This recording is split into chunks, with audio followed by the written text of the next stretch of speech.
18-20 వచనాలు. Hard work, smart work తర్వాత hard వర్క్ని ఆయన రీసెర్చ్ చేశాడు. ద బెస్ట్ హార్డ్ వర్క్ చేస్తే ఎలా ఉంటుంది? ప్రాబబ్లీ తన బాడీ బిల్డింగ్ కూడా ఆయన చేసుకున్నాడు. 6 ప్యాక్ ఆ రోజుల్లోనే ఎంజాయ్ చేశాడు ఆయన. కోర్స్ మనకు తెలియకపోవచ్చు, మనంతా ఫ్యామిలీ ప్యాక్.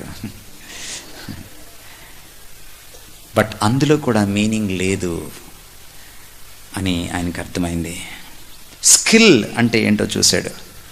ఒక పనిలో అద్భుతమైన స్కిల్ని ప్రజెంట్ చేస్తే ఎలా ఉంటుంది? ద బెస్ట్, ఎక్సలెన్స్, స్కిల్, వాటిని ట్రై చేసి చూశాడు.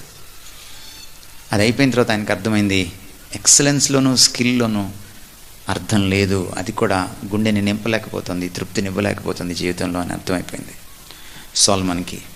అందుకని 26 వచనాల్లో ఆయన ఎన్నిసార్లు అర్థం లేదు అని అంటాడంటే, కనీసం 7 వచనాల్లో మాటికి వ్యర్థం, అర్థం లేదని రాసుకుంటూ వస్తాడు.